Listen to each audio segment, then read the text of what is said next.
দর্শক স্বাগত জানাচ্ছি দৈনিক সকালের ফেসবুক অফিসিয়াল পেজ থেকে। দর্শক এই মুহূর্তে কিন্তু প্রধান উপদেষ্টার বাসভবনের থমথমে অবস্থা বিরাজ করছে। দর্শক যেমনটি দেখছেন, জগন্নাথ বিশ্ববিদ্যালয়ের শিক্ষার্থীরা কিন্তু 3 দফা দাবি নিয়ে তারা যমুনার যে প্রবেশদ্বার সেই প্রবেশদ্বারে তারা অবস্থান কর্মসূচি পালন করছেন। দর্শক আমরা যেমনটি দেখছি তারা কিন্তু 3 দফা দাবি নিয়ে তারা যমুনার যে প্রবেশদ্বার সেই প্রবেশদ্বারে কিন্তু তারা অবস্থান কর্মসূচি পালন করছেন এবং এই মুহূর্তে কিন্তু যমুনার সামনে থমথমে অবস্থা বিরাজ করছে। দর্শক আমরা যেমনটি দেখছি জগন্নাথ বিশ্ববিদ্যালয়ের শিক্ষার্থীরা কিন্তু তারা 3 দফা দাবি নিয়ে তারা কিন্তু এই মুহূর্তে যমুনার সামনে অবস্থান করছেন এবং যেমনটি আমরা দেখছি দর্শক শিক্ষার্থীরা কিন্তু স্লোগানে মুখরিত করে রেখেছেন যমুনার যে প্রবেশদ্বার সেই প্রবেশদ্বারে। দর্শক আমরা জানার চেষ্টা করব তাদের আজকের এই অবস্থান কর্মসূচির বিষয় এবং বিস্তারিত জেনে আপনাদেরকে জানাচ্ছি। দর্শক আপনারা আমাদের সঙ্গেই থাকুন।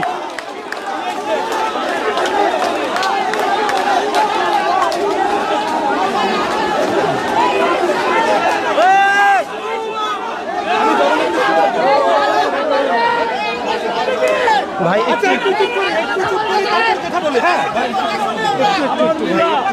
আমরা একটু চুপ করে কথা শুনি, তারপর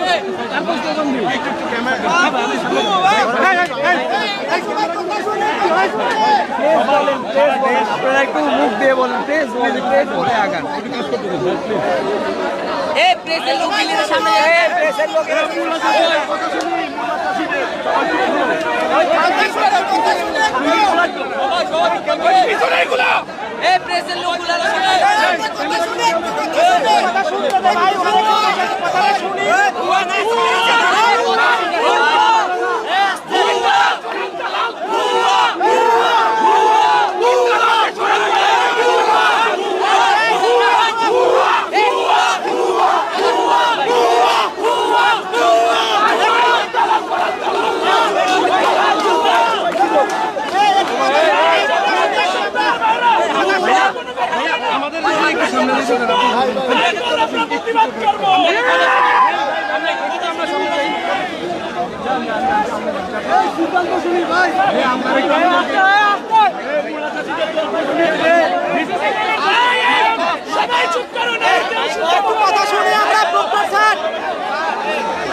সবাইকে শান্ত হওয়ার অনুরোধ করছি।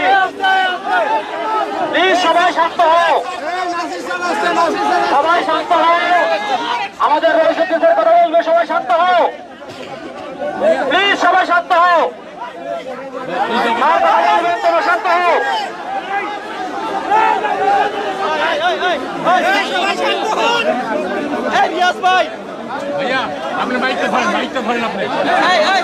শিক্ষার্থীবৃন্দ সবাইকে আমি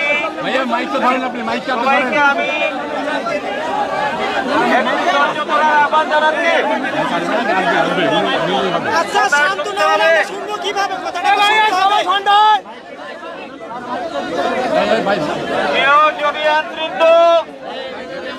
সবাই একটু ধৈর্য ধারণ করে।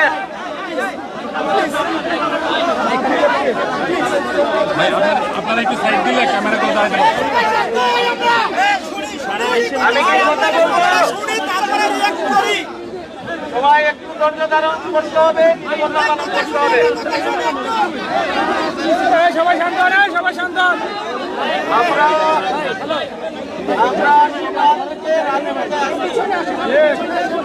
আমাদের শিক্ষার্থীরা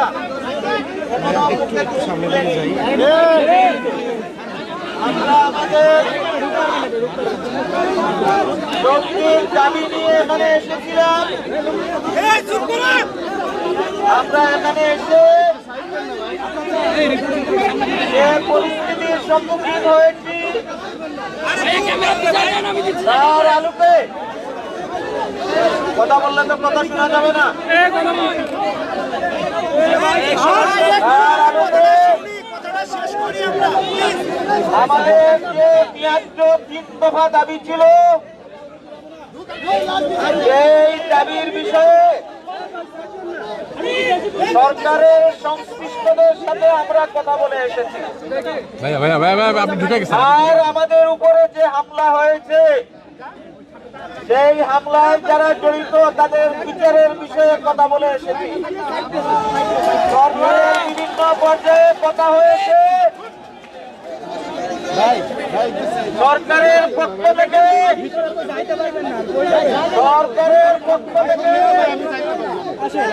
একজন দায়িত্বশীল উপদেষ্টা আমাদের সাথে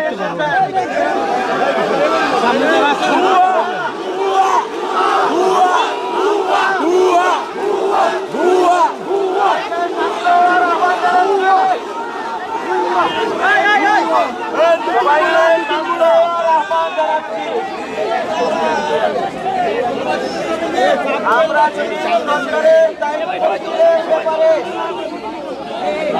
এই প্রতিক্রিয়া ব্যক্ত করি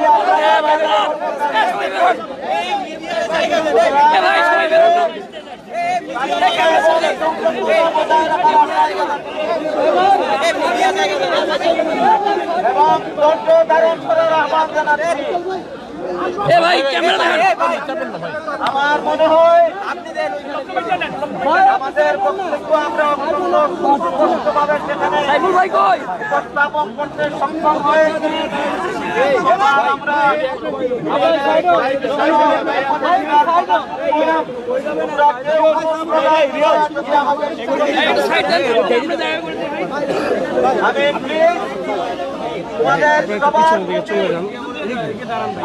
ভাই আপনি একটু বাইরে আসবেন, একটু বাইরে আসলে হয়ে যায়।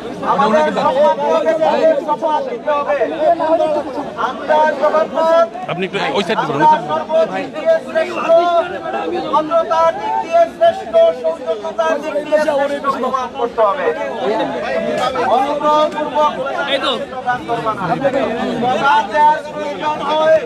তোমাদের দায়িত্বশীল হিসাবে সবার আগে স্লোগান আমি দিব।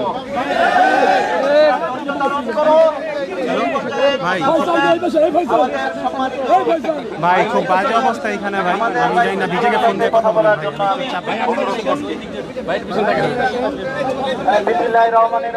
মাইকটা উঁচু করেন, মাইকটা উঁচু করেন।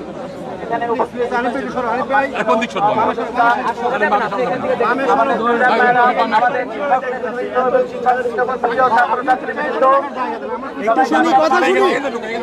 আমি তোমাদেরকে অনুরোধ করবো, আমাদের যেসব দাবি দাবা নিয়ে ছাত্রছাত্রীরা এখানে এসেছে, এই দাবি দাবা নিয়ে আমাদের সঙ্গে পরিষ্কার কথা হয়েছে এবং আমরা দীর্ঘক্ষণ আলোচনা করেছি।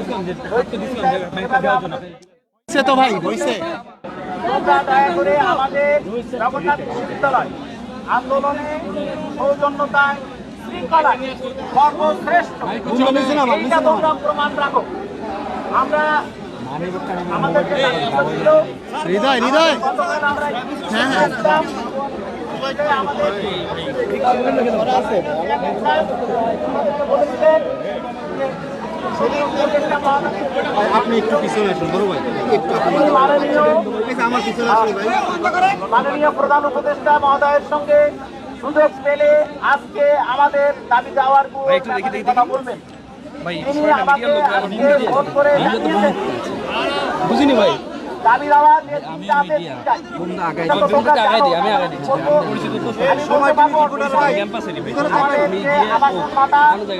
আমাদের যে বাজেট এবং আমাদের যে প্রোগ্রাম তো আমাদের মাননীয় চেয়ারম্যান মহোদয় ডিবিসি কোনটা আগায় দেন একটু যে উনি মাননীয় উপদেষ্টা মহোদয় সামনে ধরুন ভাই।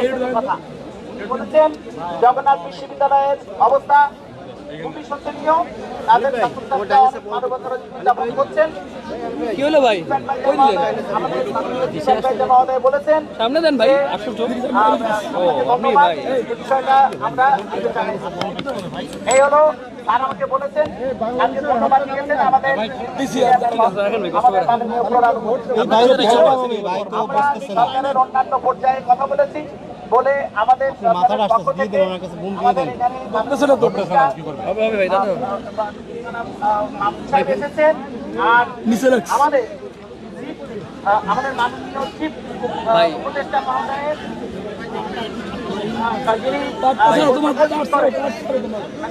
ভাই শেষে নিজ দায়িত্বে একটু উঠে দিন আমার উনিও এসেছেন তো তার সঙ্গে আমাদের দেখা হওয়ার যে সুযোগটা উনি তৈরি করবেন সে বিষয়ে কথা বলবেন। সুতরাং আমাদের দাবি দেওয়া এবং আজকে এখানে যে খুবই আবার মোবাইলটা ধরছে, এই ভাই, মোবাইলটা কার? সেই ঘটনা সম্পর্কে আমাদের মাননীয় উপদেষ্টা মহোদয় বলবেন এবং উনিও বলবেন যে আমাদের ভাই রেকর্ড অফ করে দিয়ে আবার নেন, উপদেষ্টা মহোদয় রেকর্ড অফ করে দেন, আবার তোমরা দিয়ে আবার উপদেষ্টার কথা আবার নেবেন। এখন না আবার উপদেষ্টা যখন কথা বলে আমি আবারও বলছি জগন্নাথ বিশ্ববিদ্যালয় আবার উপদেষ্টা যখন কথা বলে তখন আবার দেবেন। যে সর্বশ্রেষ্ঠ এই প্রমাণ তোমরা রাখবা, তাহলে আমরা করে তোমরাও বুঝতে পারবা, আমরাও বুঝতে পারবো। আমি এখন মাননীয় উপদেষ্টা মহোদয় ভাই ডিভিসিটা একটু আগায় দিন। হ্যাঁ এখন ভাই এখন রেকর্ড দিবেন সুন্দর করে। ভাই ভাই আপনি বসেন। ভাই ভাই ভাই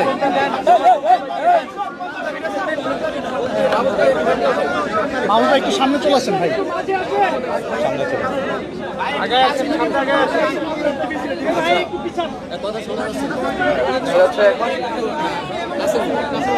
একটু শুনেন। জগন্নাথ বিশ্ববিদ্যালয়ের শিক্ষার্থীরা যে দাবি নিয়ে এসেছিলেন, গতকালকে রাতে আমার সাথে কথা হয়েছিল যে আমরা আজকে রাত্রে বসবো। আরেকটা কথা হয়েছিল যে আগামীকালকে শিক্ষা উপদেষ্টার সাথে কথা হবে। তো এই দুটি কথা আমাদের ছিল যে আমরা বসে ডায়ালগ করে আমরা কথা বলে এটা সমাধান করব। কিন্তু যেহেতু আপনারা মনে করেছেন, আপনারা ন্যায্য মনে করেছেন, আপনারা রাস্তায় নেমে এই দাবি আদায় আপনাদের কাছে ন্যায্য মনে হয়েছে, সেটা আপনাদের অধিকার বটে। এখন আমাদের বক্তব্য হচ্ছে, আজকে যেভাবে আন্দোলনে, প্রথম কথা আমি যেটা বলতে চাই, আজকে যেভাবে আন্দোলনে পুলিশের কিছু সদস্য হয়তো আপনার উস্কানি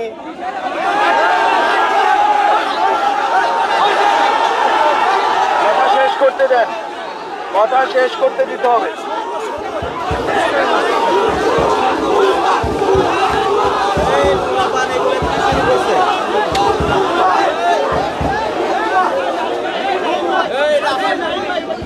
আমি কথা বলবো না, আমি কথা বলবো না।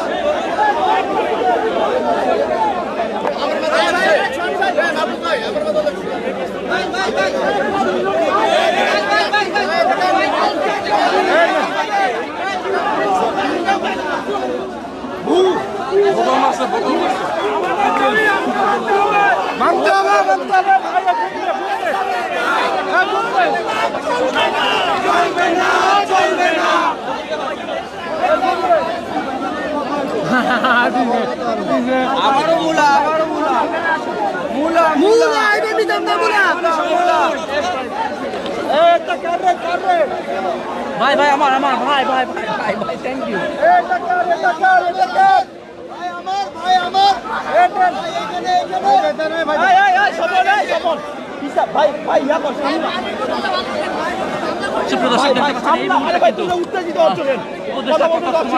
আসলে জগন্নাথ বিশ্ববিদ্যালয়ের শিক্ষার্থীরা কিন্তু উত্তেজিত হয়ে যায় এবং তাদের উপর যে হামলা হয়েছে তার তীব্র প্রতিবাদ জানায়।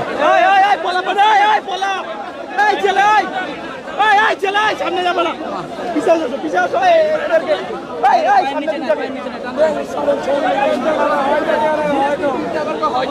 সাইফুল ভাই ছেড়ে দেন। সাইফুল ভাই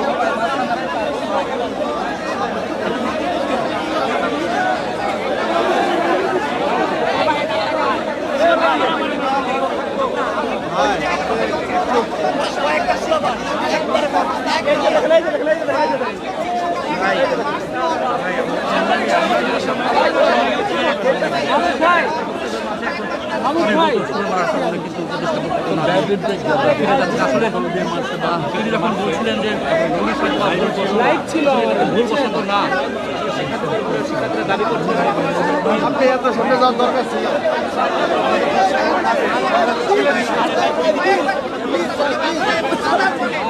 ভাই আমার ব্যাগের এই ভিতরে একটু দিবেন।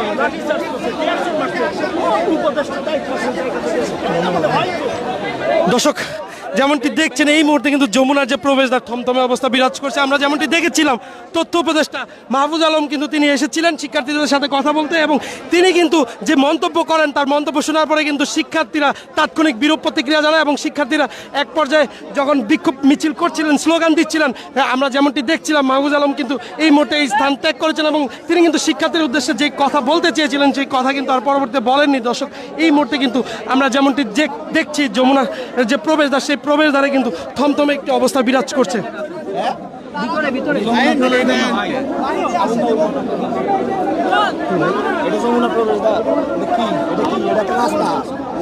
বলেন আপনি প্রধান উপদেষ্টার প্রবেশদ্বার হতে পারে, যমুনার প্রবেশদ্বার এটা না। যমুনার বাসভবন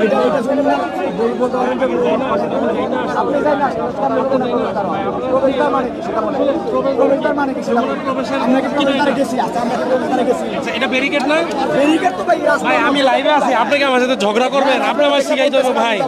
শুনেন আমিও সাংবাদিক ভাই, আপনি আপনি বলেন, আপনি বলেন, আপনি বলেন, তা আমি বলতে আসছি, আপনি কেন কথা দিলেন? আপনি কেন বাধা দিলেন? আমি তো বুঝতে পারলাম না। আমি আপনার সাথে কথা বলি না, তাহলে আপনি সাইড কমেন্ট করার দরকার ছিল। বলতে হবে, এটা তো আপনি প্রেসে কথা বলতেছেন না ভাই এমনি এমনি ভাই এই কিরণ ভাই